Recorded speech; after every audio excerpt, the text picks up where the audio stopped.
আসসালামু আলাইকুম। আজ 25শে জুলাই, ওয়ার্ল্ড আইভিএফ ডে। 25শে জুলাইকে আমরা কেন ওয়ার্ল্ড আইভিএফ ডে হিসেবে সিলেকশন করলাম, এটা হচ্ছে একটা হিস্ট্রি আছে। কারণ এই দিনে 1978 সালে জন্মগ্রহণ করেছিল লুইস ব্রাউন, প্রথম আইভিএফ বেবি। সেটা আমাদের হচ্ছে ইনফার্টিলিটি জগতে, মানে ইনফার্টিলিটিতে যারা ভুগছেন, আমরা যারা ট্রিটমেন্ট করছি, তাদেরকে একটা নতুন দিগন্ত খুলে দিয়েছিল। যে যারা যে পার্মানেন্ট বন্ধ্যাত্বতে ভুগছেন, যাদের টিউব ব্লক আছে, যাদের অ্যাজোস্পার্মিয়া আছে, যাদের আনএক্সপ্লেইন ইনফার্টিলিটি আছে, এরকম যাদের মানে বিশেষ করে টেস্ট টিউব বেবি লাগবে, তাদের জন্য একটা নতুন দিগন্ত খুলেছিল। তখন আইভিএফ হতো ন্যাচারাল সাইকেলে। আজ আমরা চলে এসেছি কন্ট্রাস্ট স্টিমুলেশন সাইকেলে।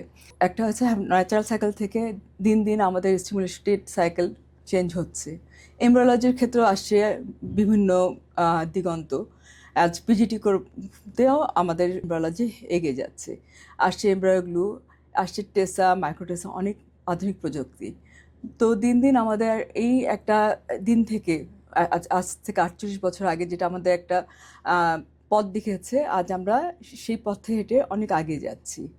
আমি আজ এই দিনে শুভেচ্ছা জানাচ্ছি আমাদের যত আইভিএফ স্পেশালিস্ট আছেন, আমাদের যারা এমব্রিওলজিস্ট আছেন, যারা আপ্রাণ কাজ করে যাচ্ছেন এই আইভিএফ সেক্টর নিয়ে, এবং আইভিএফ সেক্টরের উন্নতির জন্য যারা কাজ করে যাচ্ছেন। আরও জানাচ্ছি আমাদের দেশের অনেক এখন আইভিএফ সেন্টার হচ্ছে, যারা আমরা দেশের সব মানুষকে হচ্ছে আইভিএফ যাদের লাগবে তাদেরকে জানাচ্ছি যে দেশে আপনারা আইভিএফ করুন, দেশে আসুন, এবং দেশে আপনারা পর্যাপ্ত চিকিৎসা নিতে পারবেন। আইভিএফ সম্বন্ধে আরেকটি জিনিস রয়েছে যে আমাদের দেশে অনেক ট্যাবু আছে, যে ট্যাবুর কারণে মানুষ আইভিএফে আসতে চায় না। আমরা যেই আইভিএফ করছি আমাদের দেশে, এখানে স্বামী স্ত্রী উভয়ই ডিম্বাণু বা শুক্রাণু আমরা ইউজ করছি। এখানে কোনো কারোর বায়োলজিক্যালি আপনারাই মা বাবা হবেন। এখানে আপনারা কখনো ভয় পাবেন না যে আমরা ডোনার বা কোনো কিছু ইউজ করছি। কোনো কিছু আপনাদের অনুমতি ব্যতিরেকে কোনো আমরা কাজ করে থাকি না। এবং মানে কুসংস্কারে না ভুগে আপনাদের যাদের টিউব ব্লক আছে, যাদের অ্যাজোস্পার্মিয়া আছে, যাদের হচ্ছে মানে অলিগোস্পার্মিয়া মানে সিভিয়ার ফর্মে আছে, তারপরে যাদের হচ্ছে আনএক্সপ্লেইনড ইনফার্টিলিটি আছে, তারা এগিয়ে আসুন। তারা স্বপ্ন দেখুন বাবা মা হওয়ার, তারা স্বপ্ন দেখুন নতুন গর্ভধারণের, এই আকাঙ্ক্ষা করছি।